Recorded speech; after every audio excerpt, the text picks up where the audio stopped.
Nah,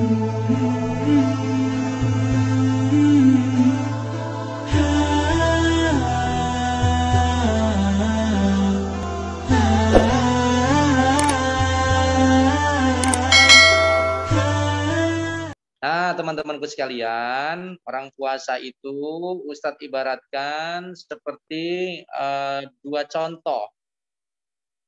Kita masuk kategori yang mana coba dari dua contoh ini? Yang pertama itu contoh seperti hewan bernama ular. Ular itu supaya dia hidup, melangsungkan kehidupannya, maka dia itu harus berganti kulit. Apa kalau bahasa kita orang Jawa ini? Berganti kulit itu apa? Nelungsumi. Kalau orang Jawa pasti ngerti ini ya. Ya. Tapi ular ini untuk berganti kulit ini nggak asal berganti gitu langsung ngelotok itu enggak gitu enggak. Tapi ular ini juga melakukan yang namanya puasa. Makanya sama Allah disampaikan oleh umat-umat terdahulu sebelum kamu juga berpuasa, termasuk ular juga berpuasa rupanya. Ular ini kalau dia mau nelungsumin ganti kulit, dia ini harus puasa dulu, ya, nggak makan dulu, ya. Jadi kulitnya nggak langsung ujuk-ujuk keluar yang baru, yang mulus lagi gitu, nggak. Tetap harus puasa itu. Nah, cuma ibroh pelajaran dari yang namanya puasanya ular ini seperti apa? Coba tengok. Begitu sudah nelungsumin, wajahnya ular masih tetap sama, nggak berubah. Bentuknya masih kayak gitu. Namanya juga masih sama-sama ular, ya. Ular kadut ya nelungsumin jadi ular kadut. Ular kobra nelungsumin masih ular kobra. Ular apa lagi? Ular sanca nelungsumin tetap ular sanca. Makanannya juga nggak berubah dia. Begitu sudah selesai puasa, kulitnya sudah mulus lagi, makannya tetap sama. Yang biasa makan kodok, dia tetap makan kodok. Yang biasa makan tikus, dia tetap makan tikus. Yang biasa makan ayam, dia makan ayam. Ular sanca, anaconda, yang biasa makan sapi, makan kerbau, segala macam. Makanannya tetap sama, nggak berubah itu yang namanya ular. Ya, cara geraknya kayak mana ular itu? Sama aja, masih sama. Ngesot. Ular kobra kadang berdiri seperti ini, nggak berubah dia. Sifatnya nggak berubah, tabiatnya juga nggak berubah. Tipikal orang puasa seperti ular ini. Mbak Gardis kemana ya? Kok saya kok risih kalau ngomong nggak ada yang dengerin. Kirain kemana? Terdengar nggak Mbak Gardis suara saya? Halo? Suara Mbak Gardis kan nggak bisa keluar ya? Tabiatnya juga sama. Ya, jadi ular ini nggak berubah.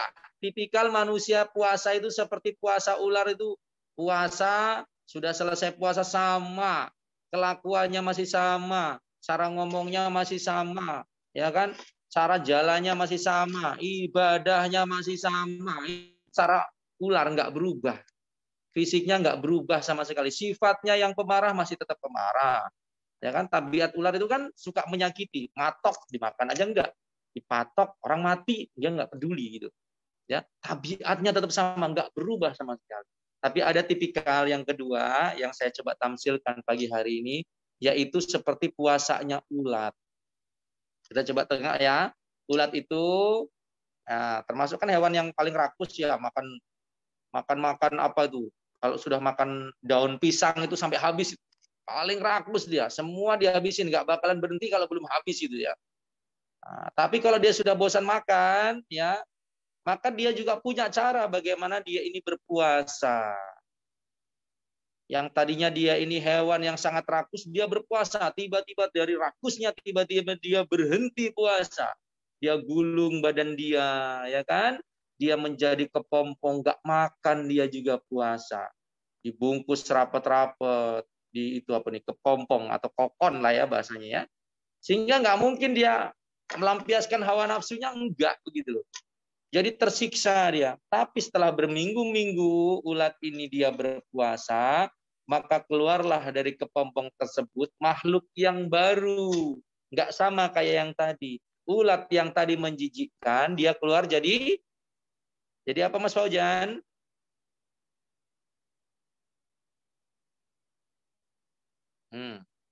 Jadi apa ulat kalau sudah selesai jadi kepompong? Jadi kupu-kupu, Bos. Biar Mas dan berarti menyimak saya. Nah, kalau sudah jadi kupu-kupu, coba dari ulat menjadi kupu-kupu. Kita coba cari ibrohnya. Wajahnya ulat tadi sesudah dia puasa, berubah nggak wajahnya? Berubah. Yang tadinya Ustaz, jadi cantik. cantik. Iya, berubah dia menjadi cantik, mempesona ya. Ya, namanya yang tadinya ulat ngeri, semua orang takut. Maka semuanya menjadi berubah ketika sudah puasa, namanya juga berubah menjadi kupu-kupu nan indah.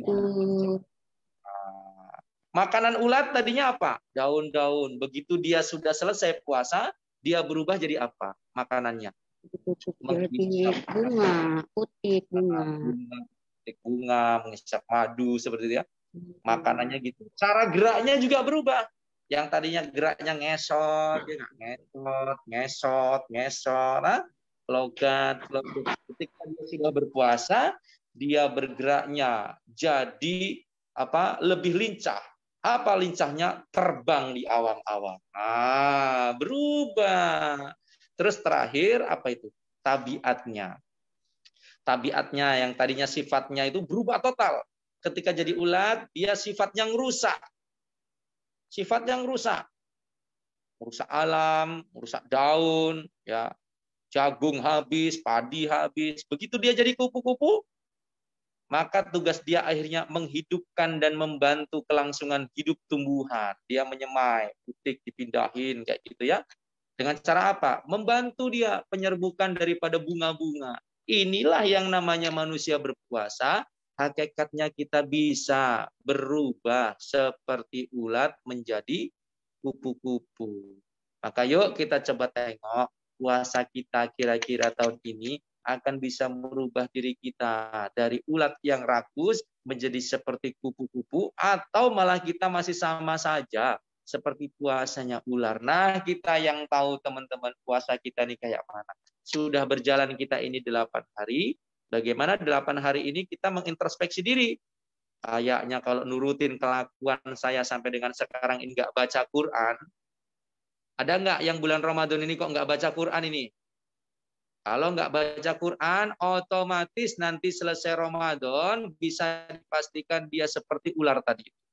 Nggak berubah dia. Nggak Ramadan. Ya, kayak gitu. Selesai Ramadan, ya kayak gitu juga. Gitu. Nggak berubah dia. Maka yang belum baca Quran, kalau kepingin berubah jadi kupu-kupu lebih indah, Ramadan ini sarana kita belajar, mengajar, dan mempraktekkan isi Al-Quran. Supaya apa? Nanti selesai Ramadan berubah. Jangan keras kepala, jangan keras hati, lembutkan hatinya kalau dengerin nasihat. Kalau kita nggak mau baca Quran, siap-siap nanti punya anak cucu nggak mau baca Quran. Oh nggak apa-apa Ustadz, ya mau nggak? Seperti itu. Tapi kalau kepin punya anak, cucu mau baca Quran bagi yang muslim, dari mulai sekarang, seorang pemimpin yang baik, dulunya pasti pengikut yang baik. Maka kalau kepin punya anak, cucu yang baca Quran, mau baca Quran, jangan keras kepala, jangan keras hati, lembutkan hati mau baca Quran. Kalau di bulan Ramadan kita nggak baca Quran, di luar Ramadan pasti bisa dipastikan kita susah untuk baca Quran. Maka ini kesempatan kita belajar Ramadan ini, kita sama-sama membaca Al-Quran. Masih ada kesempatannya. Dibuka telinga kita, dibuka hati kita. Ya Allah, jangan keraskan hati aku nih. Kok anti banget saya baca Al-Quran ini. Kayak banyak jinnya saya ini. Udah baca Quran kita nggak mau, baca Quran kita nggak bisa, nggak mau belajar di bulan Ramadan. Terus antang saja rugi kita. Menjadi pribadi yang rugi. Selesai Ramadan seperti ular tadi, gak berubah sama sekali. Gitu-gitulah. Sampai tua kita gitu-gitulah. Kita tua hanya kayak tua kejemur saja. Padahal kita harus berubah dari hari ke hari. Jangan mau seperti ini saja. Hidup makin hari harus semakin lebih baik lagi. Jangan mau seperti ular tidak mau berubah. Maka yang belum baca Quran, masih ada waktu ini untuk membaca Al-Quran. Di kampus kita, ini ada program hataman Quran. Saya melihat ini masih banyak juga yang belum bergabung.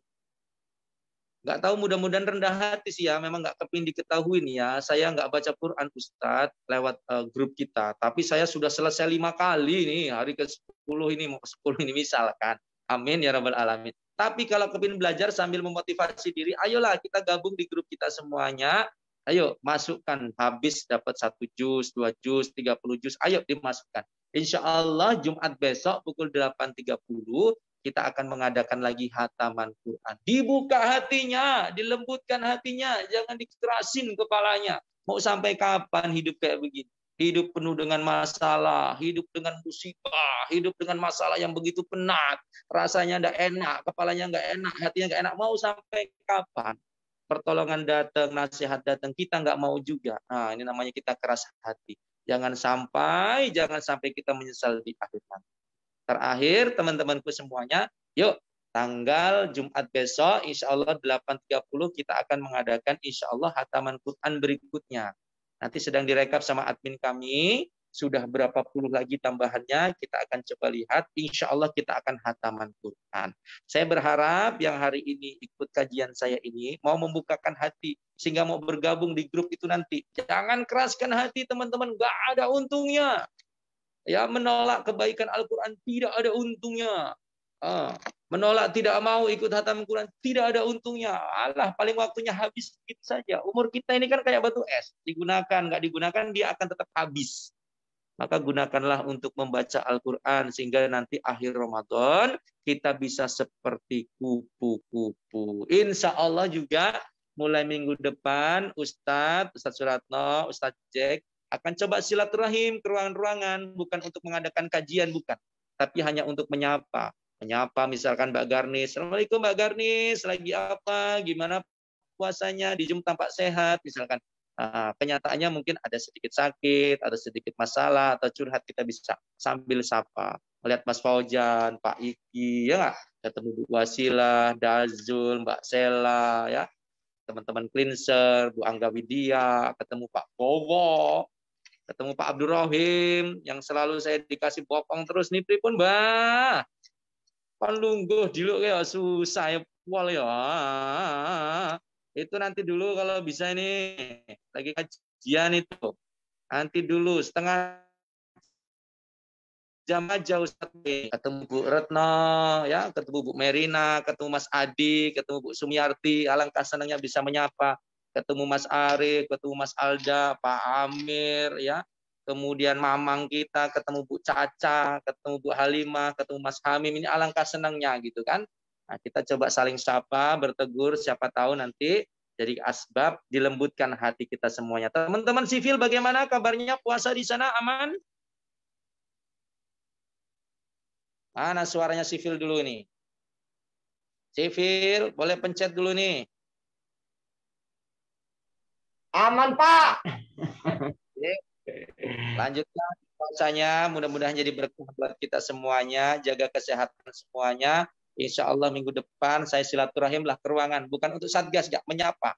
Nah, mudah-mudahan nanti ada pimpinan kita juga yang bisa ikut menyapa ke bawah, sehingga apa bisa terajut lah ya, didatengin gitu kan. Selama ini kita lewat Zoom, nanti saya datengin bareng sama pimpinan, mudah-mudahan ada yang bisa ikut gitu kan, menyapa gimana puasanya, bukan untuk kajian. Nah, kajiannya lewat Zoom seperti ini aja.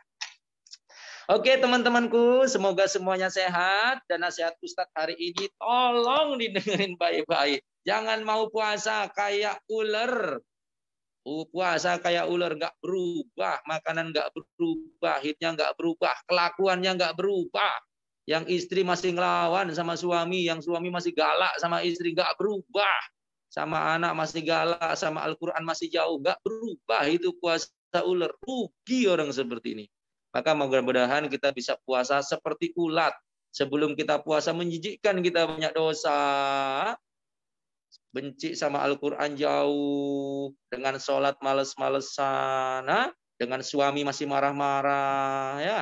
Dengan istri masih galak-galak. Masih suka ngelawan yang istri sama suaminya. Yang suami juga sama. Masih suka keras hatinya sama istrinya. Begitu sudah puasa selesai, dia seperti kupu-kupu berubah itu ulat. Yang tadinya menjijikkan, ya Allah Mas, setelah Ramadan selesai Idul Fitri kok akhlak mamas, akhlaknya bunda baik kayak gini. Ya Allah senangnya sama anak-anak semuanya senang terhadap orang senang. Allah pun bangga terhadap orang-orang yang mau berubah. Mudah-mudahan kita diberikan umur panjang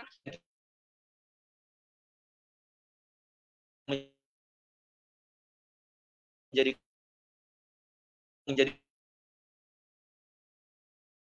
baik dan kita bisa menjadi pribadi ya robbal alamin. Terima kasih. Silakan dipakai nasihat saya. Sama-sama kita amalkan baik-baik. Selamat aktivitas hari ini, lancar, berkah, sukses buat kita semuanya. Terima kasih. Maaf lahir batin. Assalamualaikum warahmatullahi wabarakatuh. Waalaikumsalam warahmatullahi wabarakatuh. Warahmatullahi wabarakatuh.